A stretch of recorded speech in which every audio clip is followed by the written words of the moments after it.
फटाक 30 सेकंड में खबरें डाउनलोड कीजिए तक ऐप।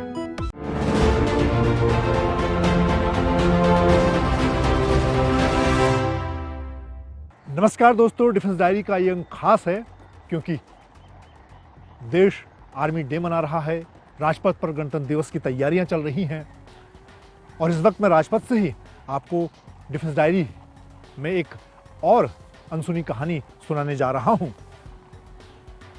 पिछले कई सालों से राष्ट्रपति गणतंत्र दिवस की परेड से पहले सेना के ऐसे शूरवीर का सम्मान करते हैं जिसने अपना सर्वोच्च बलिदान दिया हो। शांतिकाल का दूसरा सबसे बड़ा सम्मान यानी कि अशोक चक्र। पिछले कई सालों से जम्मू कश्मीर उत्तर पूर्व में दुश्मनों का मुकाबला करते हुए अपना सर्वोच्च बलिदान देने वाले कई शूरवीरों को अशोक चक्र से सम्मानित किया गया है और वो ऐसे शूरवीर हैं जिनकी कहानियां फिल्मी कहानी से कम नहीं है। जिस तरह से फिल्मों में नायक दुश्मनों को गाजर मूली की तरह खेद कर देता है, उसी तरह से ये शूरवीर हैं जिन्होंने कश्मीर में खासतौर से जो आतंकी पाकिस्तान से भारत की सरहद में घुसने की कोशिश करते हैं उनका सफाया किया।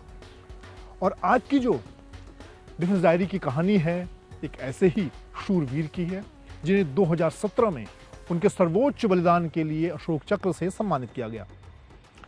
मैं बात कर रहा हूं हवलदार हंगपन दादा की, जो अरुणाचल के रहने वाले थे और 2016 में उन्होंने अपनी वीरता का नया कीर्तिमान लिखा जिसकी वजह से उन्हें अशोक चक्र से सम्मानित किया गया।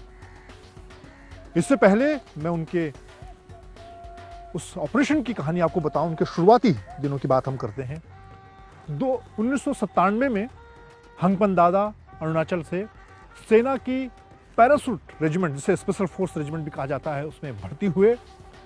लेकिन कुछ साल बाद उनका असम रेजिमेंटल सेंटर में तबादला हो गया, लेकिन वहाँ पर उनका मन नहीं लगा क्योंकि रेजिमेंटल सेंटर में किसी तरह का ऑपरेशन का काम नहीं होता है।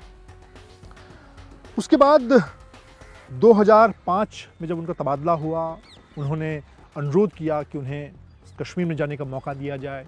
फिर वो असम रेजिमेंट में उनकी तैनाती हुई और उसके तहत वो 2000 के बाद 5 के बाद उन्हें असम रेजिमेंट के तहत राष्ट्रीय राइफल में जाने का मौका मिला।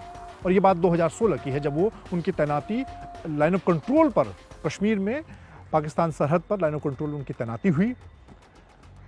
और ये बात जनवरी 2016 की है। अब उस ऑपरेशन की हम बात करते हैं। इन दिनों कश्मीर में बर्फबारी होती है, जो आतंकियों की घुसपैठ के रास्ते हैं वो बंद होते हैं, लेकिन उसी का फ़ायदा उठाकर आतंकी लगातार घुसपैठ की कोशिश करते हैं और ऐसे में सेना अलर्ट होती है किसी भी ऐसी कोशिश को नाकाम करने के लिए। इसी तरह से जनवरी 2016 में जब हंगपन दादा अपनी टुकड़ी के साथ साबू फॉरवर्ड पोस्ट पर तैनात थे, उन्हें ऐसी जानकारी मिली कि कुछ आतंकी घुसपैठ की कोशिश में हैं। वो लगातार नज़र रख रहे थे। रात के करीब 10 बजे के बाद का वक्त था जब हंगपन दादा पेट्रोलिंग कर रहे थे, तैनात थे अपनी पोस्ट पर, और उन्हें 4 आतंकियों की घुसपैठ की जानकारी मिली। उन्होंने नज़र रखी। वो पूरी तरह से तैयार थे कि आतंकी जैसे ही हमारी सरहद की तरफ दाखिल होंगे वो अपना ऑपरेशन उनके खिलाफ करेंगे।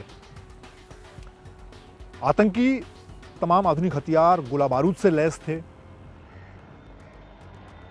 और हंगपन दादा भी तैयार थे कि आज वो उन आतंकियों को उनकी जगह पर पहुंचाएंगे। ये पूरा ऑपरेशन करीब 24 घंटे यानी कि 2 दिन के आसपास चला। सेना ने पूरे इलाके को घेर रखा था। बड़ी इन 4 आतंकियों के अलावा भी जानकारी थी कि दूसरे रास्तों से जो आतंकी हैं वो बड़ी घुसपैठ की कोशिश कर रहे हैं, इसलिए पूरी साबू पोस्ट के अलावा पूरे इलाके में सेना की तैनाती थी। और जब देर रात तक लगातार ये ऑपरेशन चल रहा था, उस दौरान अब असली ऑपरेशन का वक्त आया जब हवलदार हंगपन दादा ने आतंकियों को बिना मौका दिए हुए एक सरप्राइज अटैक उन पर किया और 2 आतंकियों को मौत की घाट उतार दिया। अचानक इस हमले से आतंकी सकपका गए। जो 2 आतंकी थे वो पहाड़ी के पीछे की तरफ चले गए।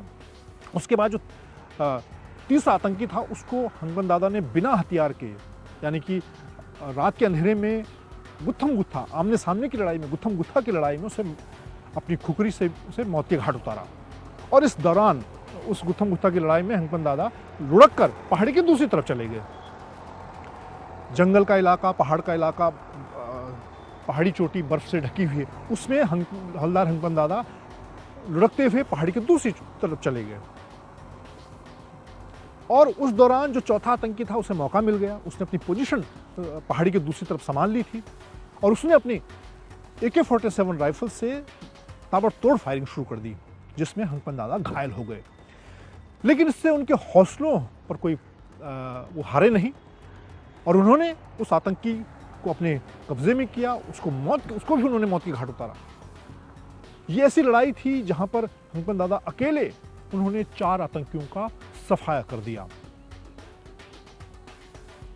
जिस तरह से मैंने कहा कि फिल्मी कहानी की तरह उन्होंने दुश्मन को एक तरह से गाजर मूली की तरह खेत कर दिया, उसी तरह से हवलदार हंगपन दादा ने अपने बाकी साथियों को बिना नुकसान किए अकेले ही 4 खूंखार आतंकियों को, जो आधुनिक हथियार गोला बारूद से लैस थे, उन्हें रात के इस ऑपरेशन में अकेले मौत की घाट उतारा।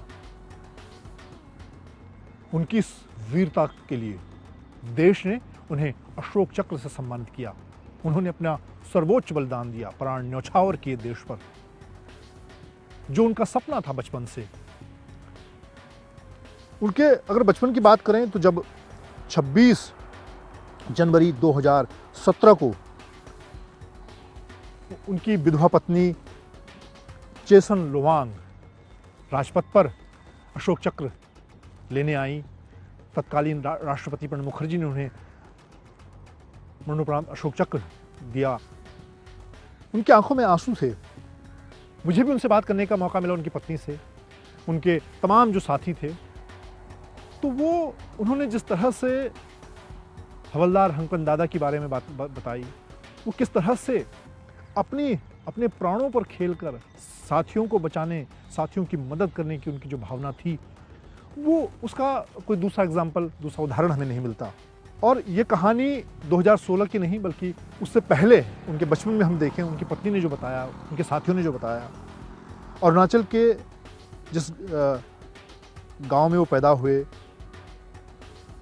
उनकी वो वीरता की कहानी वहीं से शुरू हो जाती है।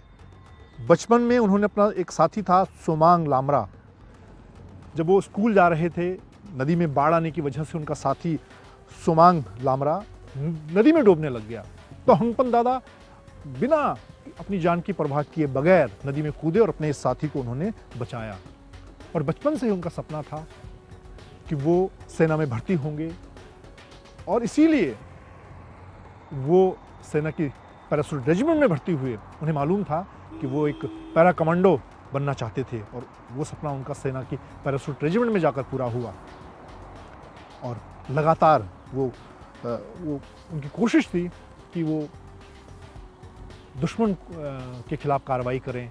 जब उन्हें मौका नहीं मिला, उनके असम रेजिमेंटल सेंटर में तैनाती हो गई, तो उनकी पत्नी ने बताया कि वो परेशान थे। वो चाहते थे कि सरहद पर जाकर दुश्मन से सीधा मुकाबला करें और इसीलिए उन्हें असम रेजिमेंटल सेंटर से उन्होंने अनुरोध किया सेना से, अपनी रेजिमेंट से, कि वो कश्मीर जाना चाहते हैं। और इसीलिए राष्ट्रीय राइफल की तैनाती में उनकी तैनाती हुई। राष्ट्रीय राइफल जम्मू कश्मीर के अलग अलग इलाकों में सीधे तौर पर आतंकियों से मुकाबला करती है और इसीलिए उन्होंने उसमें जाने का फैसला किया। और उनकी ये कहानी आज हम सुना रहे हैं। शांतिकाल का दूसरा सर्वोच्च सम्मान अशोक चक्र उन्हें दिया गया। हवलदार हंगपन दादा की याद में अरुणाचल प्रदेश के तिरप जिला में जो बरदोरिया उनका गांव है, वहाँ पर उनका स्मारक बनाया गया। वहाँ पर सेना का जो रेजिमेंटल सेंटर है उसकी तरफ से उनको सलामी दी जाती है, वहाँ पर देश उनको याद करता है। और ये कहानी सिर्फ हवलदार हंगपन दादा की नहीं है। पिछले कई सालों में जम्मू कश्मीर से लेकर उत्तर पूर्व में कई ऐसे ऑपरेशन हुए हैं जहाँ पर ऐसे कई शूरवीर हैं जिन्होंने अपनी वीरता के नए कीर्तिमान लिखे हैं। न सिर्फ अशोक चक्र बल्कि शौर्य चक्र, कीर्ति चक्र। और ये भारतीय सेना की परंपरा है। सेना दिवस के मौके पर हम तमाम ऐसे अधिकारियों, ऐसे सैनिकों का सम्मान सेना प्रमुख करते हैं। उसके अलावा अशोक चक्र से सम्मानित सैनिकों का सम्मान राष्ट्रपति, देश के जो तीनों सेनाओं के सर्वोच्च कमांडर हैं, वो उनका सम्मान करते हैं। लद्दाख ऑपरेशन के दौरान भी हमने देखा किस तरह से हमारे सैनिकों ने गलवान घाटी में अपना बलिदान दिया। और आने वाले दिनों में मैं आपको खासतौर से ऐसे और वीर जवानों की कहानियाँ, अनसुनी कहानियाँ सुनाऊंगा जिन्हें पिछले सालों के दौरान जम्मू कश्मीर में आतंकियों का मुकाबला करते हुए, उत्तर पूर्व में आतंकियों का मुकाबला करते हुए अशोक चक्र, शौर्य चक्र, कीर्ति चक्र जैसे सम्मानों से सम्मानित किया गया। अगले अंक में ऐसे ही एक और अशोक चक्र विजेता की कहानी मैं आपके सामने लेकर आऊंगा। जय हिंद।